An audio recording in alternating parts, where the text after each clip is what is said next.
Shroomraver here, and welcome back to the Nickname Academy, the series where I'm going to be taking every single Pokemon from Bulbasaur right the way through to Calyrex and giving them all nicknames, and when future generations come out, we're going to do them as well. Yes, indeed. Now, it's been a little while since I've done one of the nickname videos. I get a little bit behind with them sometimes, but we've only got 2 more videos until we're done with Generation 4 and we can move on to one of the big ones. So without any further ado, let's crack right on with it. Last time we ended off with Drapion, so today we are going to be starting with Krogunk.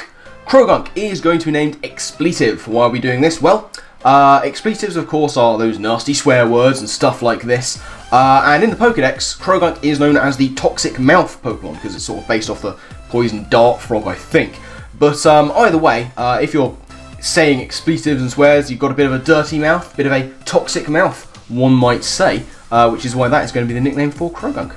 Nice and simple start, and we keep with simplicity, moving on to Krogunk's evolution, and that is going to be Toxicroak. Toxicroak going to be called Frigate, named after the frigate bird, which is a it's a marine bird, I believe. It's known for 2 things. One of them is that it's kind of like a pirate, where it steals food from other birds, like in mid-air. The other thing it's known for is this very notable red air sac on its throat, probably used in breeding displays and stuff, but of course Toxicroak has a very similar thing, the air sac on the throat, and that is where it's going to get its name, Frigate. Nice and simple. Slightly less simple is the next Pokemon, another one of those rare ones in the Pastoria Marsh in Gen 4. It's going to be Carnivaine. Carnivaine is going to be called Gastroparesis, which I think I'm saying right. Gastroparesis is a condition whereby, it's a digestive condition, whereby food moves through the stomach slower than it normally would. And in the Pokédex, it does say of Carnivaine that it takes a day to eat its prey, so you've got to imagine that the food is moving through its digestive system quite slowly, which is exactly what gastroparesis is, and that's why it's going to be Carnivaine's nickname. After Carnivaine, we have Finneon, another Latin-based name here, which is a little more difficult to say. Finneon going to be named Thecosomata. Thecosomata? I think I'm saying that right. I hope I am. Either way, this is the scientific name for something called the sea butterfly, which is actually it's nothing to do with butterflies at all. It's actually a type of sea snail, but it's got sort of wavy parts, which I guess look a bit like wings. Either way, in the Dex it says of Finneon that it is nicknamed the Beautifly of the Sea, which would make it a sea butterfly, which is exactly what that sea snail is, or rather, the sea butterfly is a sea snail, and that's its scientific name, Thecosomata, so that's going to be Finneon's name. Moving on to Finneon's evolution, we have Lumineon, and we're moving from scientific thinking of Latin names of genuses to something very stupid. This is going to be called Yoda's Toilet, because we've taken the different parts of the name. We've got Lu, Mini, and On, and Yoda speaks out of turn, so he'd be like, Lumineon, yes. Not my best Yoda impression, but either way, take the parts of its name, and we kind of get how Yoda might describe him being on a small toilet. So Lumineon, Yoda's Toilet, done. Moving on, excuse me. Moving on to Mantike. Mantike is going to be called Jimenez, which again I hope I'm saying right. Named after Ray Jimenez. Ray Jimenez, a 1960s American soul musician, who was nicknamed Little Ray, which is exactly what Mantike is. It's Little Ray. So there we go. Very simple, very easy. Mantike going to be named Jimenez. Let me scroll up to the next part of my pages. We have the next Pokemon that we're going to look at. That's going to be Snover. Snover is going to be called Jazz, J-A-Z, named after Jazz Spirits. Now, what is Jazz Spirits? Well, Jazz Spirits is an Oregon-based spirits company, you know, selling spirits, alcoholic spirits. One of the big products that it sells, one of the many gins that it sells, is called Cold Tree Gin. And Snover is basically a Christmas tree. It's a cold tree, that's exactly what it is. So Cold Tree Gin, made by Jazz Spirits, gives us Snover's nickname, Jazz. Moving on to Snover's evolution, that is of course going to be Abomasnow. Abomasnow is going to be called Ski Free. Now, I don't know if anyone remembers this game. I used to play this quite a lot. It's a 1991 skiing game for Windows on computer.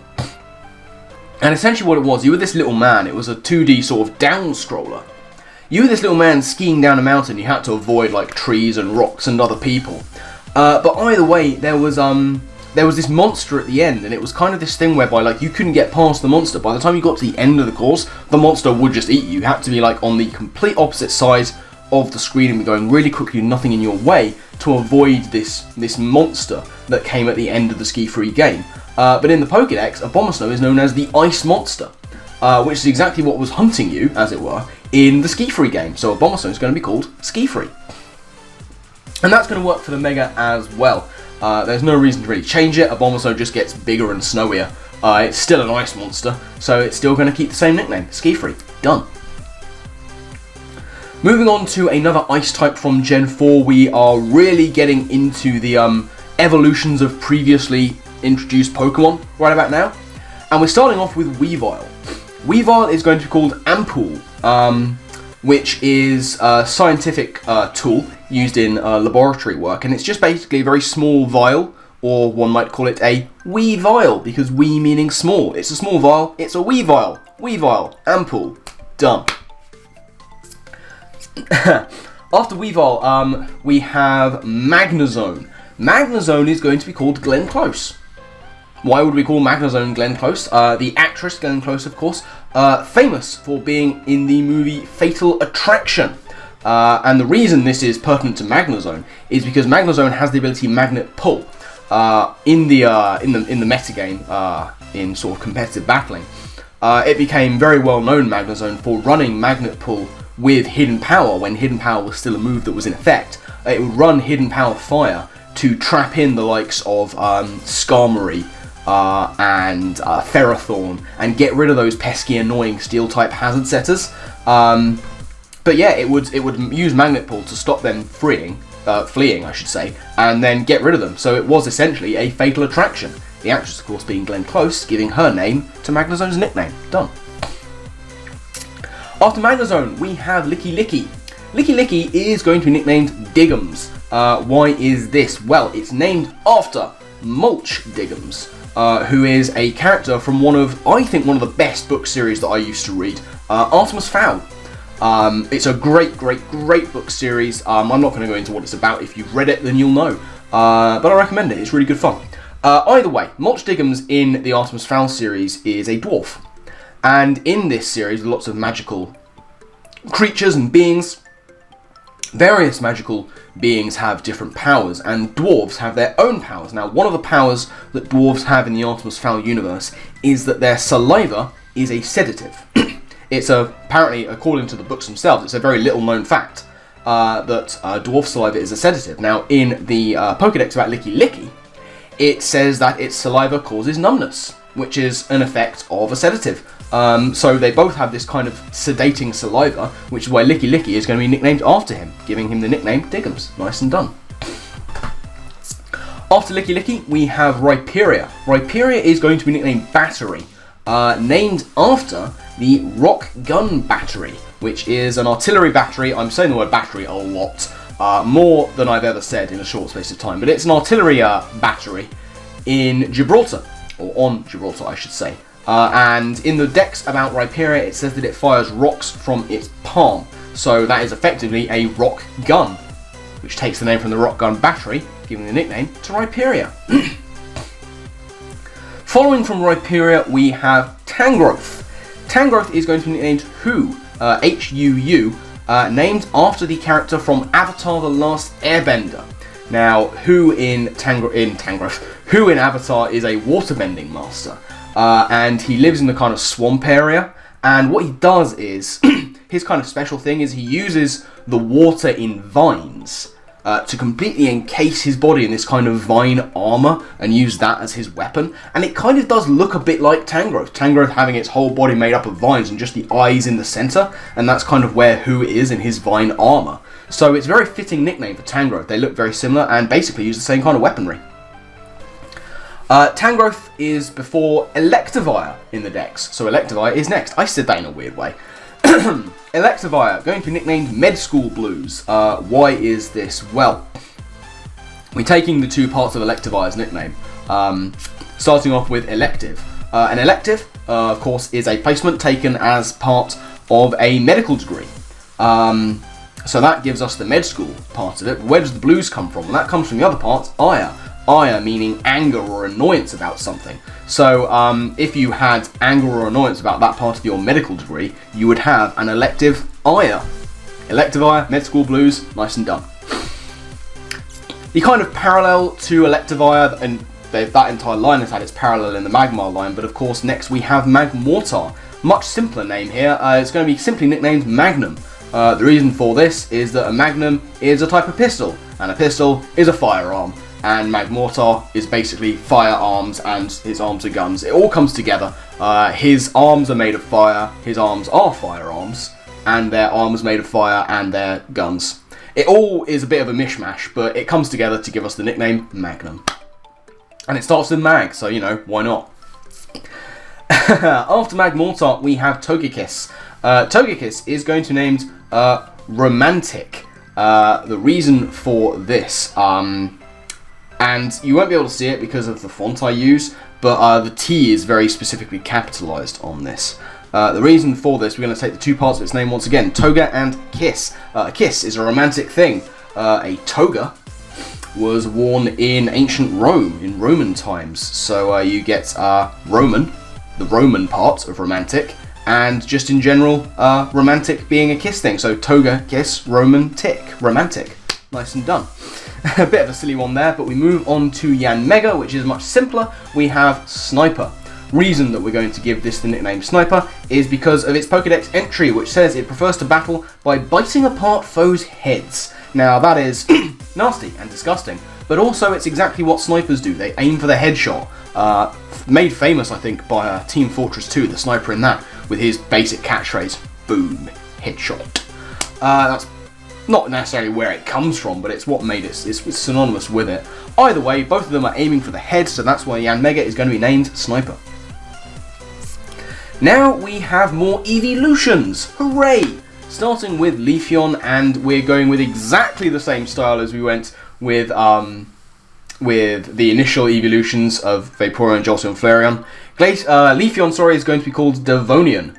Devonian is a time period within the history of the universe and the Earth. Devonian people living 380 million years ago. This is when leaves first evolved. So obviously, like flowering plants evolve much later on, but around this kind of time, the Devonian period is when leaves first evolved, which would make it the Leafeon. Leafeon, Devonian, done. After Leafeon, we have Glaceon. Glaceon is going to be called Cenozoic, which is Earth's current ice age. I was researching this, apparently there's still a kind of ice agey thing going on. Global warming, all that stuff, I don't know. But it's either the current one or the most recent one. The Cenozoic era, I should say, began 33.9 million years ago. How time flies. But it's the ice age that's been going on, which would make it the Glaceon. Glace kind of referring to ice. Glaceon, Cenozoic. I was kind of pushing with this one because it wasn't as easy to find for Glaceon as it was with the others, but you know, we work with what we've got. Glaceon, Cenozoic, done. The penultimate one that we're going to look at today is probably one of the most simple nicknames I've ever come up with. Gliscor. Gliscor is going to be nicknamed Nightmare because it's a flying scorpion. That's a nightmare. No one wants that. No one wants that at all. No one wants a flying scorpion. It's awful. But Gliscor is a massive flying scorpion. That's nightmarish. Gliscor, Nightmare, done. And the final Pokemon we're going to look at today is going to be Mamoswine. Mamoswine is going to be called Sensodyne. Now, what is Sensodyne? Well, Sensodyne, ladies and gentlemen, is the #1 toothpaste recommended by dentists for sensitive teeth. Teeth, of course, being sensitive to cold, and in the Pokédex entry for Mamoswine, it very clearly states on many occasions that its tusks are made of ice, which, you know, fits nicely for Sensodyne. Teeth being sensitive to cold, you'd imagine they would be sensitive teeth, they're made of cold. Hence, Mamoswine is going to be called Sensodyne.